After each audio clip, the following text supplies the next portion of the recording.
Disabled, disabled, disabled. What does disabled mean? I find a whole hell of a lot of non-disabled people who think they know what disabled means. And they think that they're just like me. But they're working, functioning adults in society. Okay? For the benefit of the uneducated, disabled means unable. Okay? Disabled means unable to walk. Okay? So if you can walk, you do not have the same thing that I do. Okay? If you claim that you have memory issues just like mine, but you have a job and you go to work, and doctors have not told you you are unable to function in society anymore because of your memory issues, you do not have the same thing that I do. You are not disabled at all.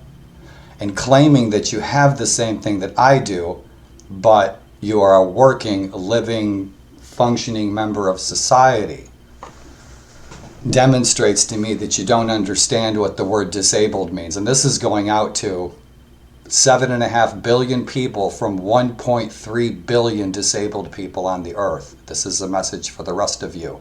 You do not have what we have unless you too are disabled.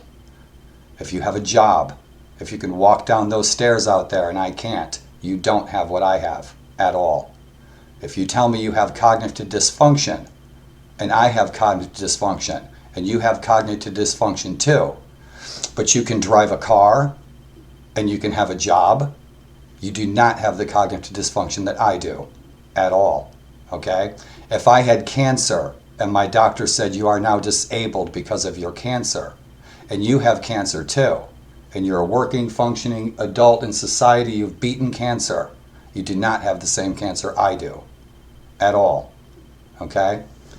If somebody has a cold and they're sick at home in bed, and somebody has a cold and they're going to work, they don't have the same cold. One person's disabled, one person's not. One person is able, the other person is unable. That's the difference. Do not tell a disabled person that you have the same thing that they do unless you are disabled.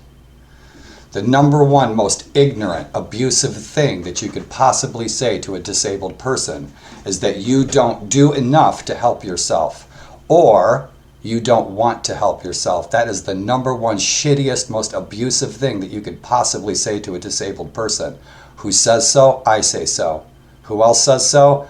2.5 million people with multiple sclerosis and 1.3 billion disabled people on planet Earth say so. A person who thinks that a disabled person does not want to help themselves, that person doesn't understand that a disabled person cannot help themselves. There was no one here to help me 6 times when I fell on the floor last year. Why could I not help myself off the floor? Because I'm disabled.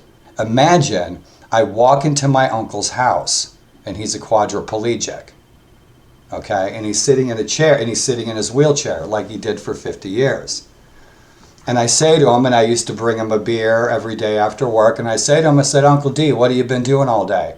And he goes, well, you know, sitting around. Now imagine if I looked at him and I said, oh yeah, I sit too. I sit too.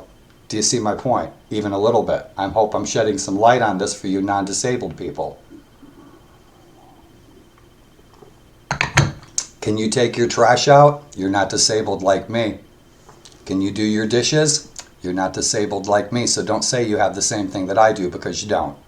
And like I said, that's going out to a lot of people who said that same shit to me over the past 2 years. This has been the most revealing 2 years of my life. And the thing that I have heard consistently the most is from my other friends who are also chronically ill. And they say to me, welcome to the club. Get used to it.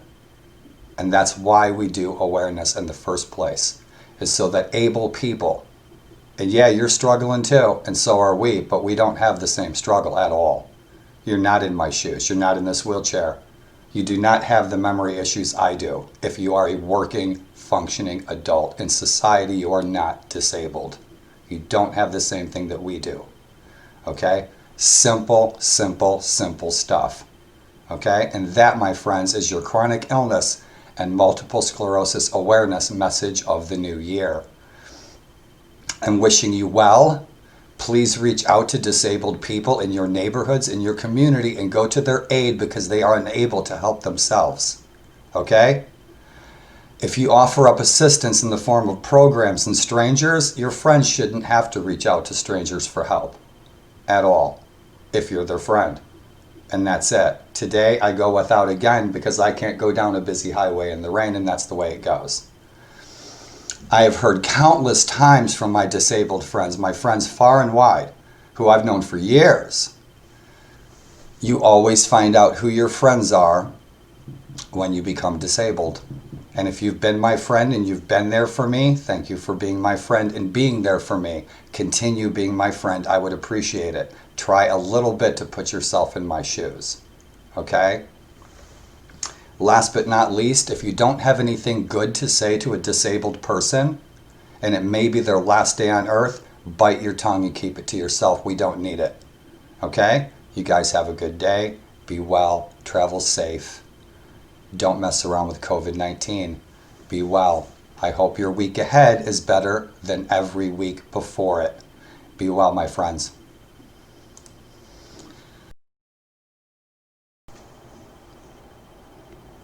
You can believe, when I was young, I used to go to my uncle's house and I would complain about my life, my girlfriend or my job or whatever, right? And my uncle would just look at me and he'd say, I can't walk. And all my problems, no shit, my girlfriend, whatever, my job, whatever my problems were, my ankle hurt, they all went away.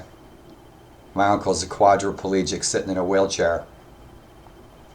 And all he had to say was, I can't walk. And I remembered that ever since I was probably 13. Something to think about. So I live in Gettysburg, Pennsylvania. Needless to say, it's a very touristy town. There's thousands of tourists out and about right now in the rain, in 30-degree weather, and they probably planned their trip well ahead of time. Given that I live in a very touristy town with thousands of tourists coming and going, not wearing masks, coughing all over each other, coming from France, coming from Canada, everywhere. If that's the norm, now there's still thousands of people here. They're probably not coming from other countries, but I think you catch my drift. Thousands of tourists in town coughing on each other without masks. You saw my MS walk video. Plenty of people out and about town with no masks on.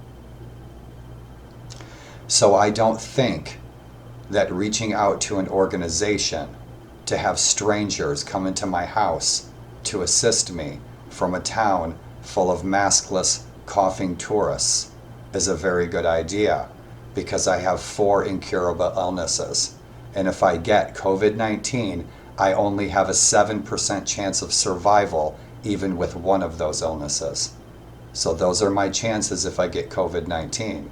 My best bet is I don't leave my apartment at all to go into a store or a post office or encounter people.